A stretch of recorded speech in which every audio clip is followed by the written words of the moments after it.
Welcome back to room 44.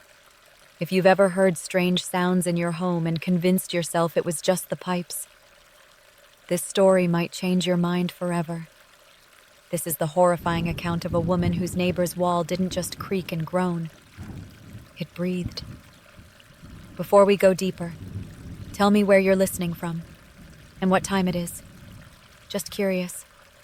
Who else might be listening with you? My name's Lily, and I used to think I was a rational person. I moved into the duplex on Wicker Street in early 2021 after a bad breakup. It was quiet, tucked away behind a row of tall pines, and half the rent of my old apartment. The unit shared a wall with an older man named Mr. Huxley. I met him once, thin, pale, wearing a wool coat in the middle of June. He never spoke more than a few words, just nodded and closed his door. I didn't think much of it. He was old, probably lonely. But 2 weeks in, I started hearing things. At first, it was just a faint scratching in the wall behind my bed. Light, rhythmic, like something with long fingernails tracing the inside of the drywall. I assumed it was mice or maybe plumbing. But it always started around midnight and stopped the second I got up.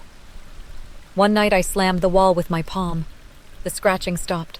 Then 3 seconds later, it came back. Louder, closer. By week 2, the scratching changed. It became speech. I don't mean creaking floorboards or the groaning of pipes. I mean actual words. It was just past 1:00 a.m. I was lying in bed, trying to read when I heard it. A low whisper, rough and wet like someone speaking through grit. It said, "Lily." I sat bolt upright. The voice came from the wall, not the room. I turned off my lamp, listened, heart thudding. Then again, "He sees you sleep." My throat went dry. I grabbed my phone and turned on the flashlight, shining it along the wall. Nothing. The whispering stopped. But I didn't sleep that night. The next day, I emailed my landlord. She sent pest control, who claimed there were no signs of rats or bugs. He joked that it was probably old house syndrome. That night, I moved my bed to the other side of the room, just in case. I tried to rationalize it. Maybe I was dreaming. Maybe stress was catching up with me. But then I started noticing the smell. It came from the shared wall. Faint at first.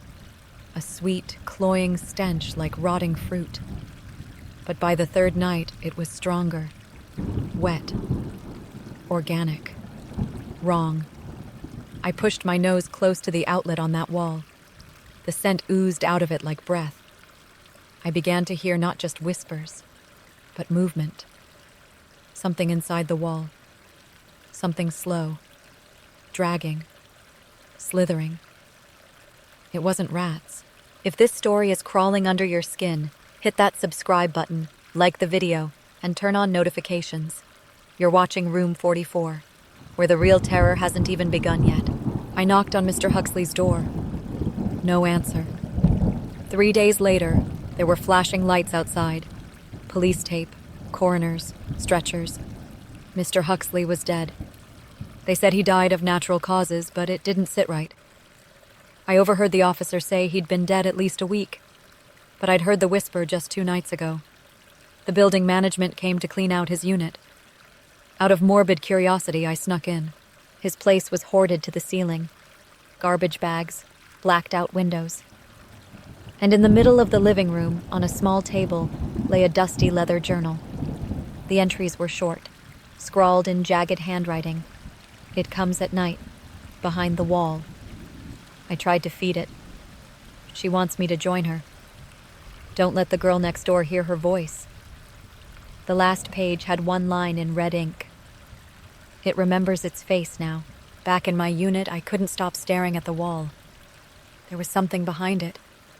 I pushed my bookshelf aside and noticed the drywall was uneven, like it had been patched. I tapped around and heard a hollow echo. I grabbed a hammer and chipped away until I revealed a small sealed panel. like an access hatch. Behind it was a narrow crawl space. I aimed my phone flashlight inside and nearly dropped it. There were deep scratch marks on the wood, drag marks in the dust. Something had been clawing its way up and down, back and forth, over and over. But that wasn't the worst part. There was a photograph nailed to the inside beam. A photo of me, sleeping, taken from inside my apartment. I barely slept. I stayed on my couch with every light on, clutching a kitchen knife. Around 3:02 a.m., my smoke alarm chirped. Then again, and again. I stepped toward it, but froze. The whisper returned. He fed me their eyes.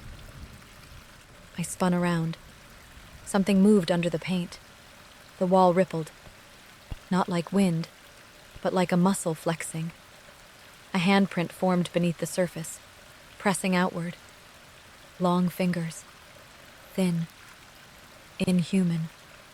The drywall cracked. A whisper hissed into my ear. It's your turn. And then I felt it. A finger traced the back of my neck.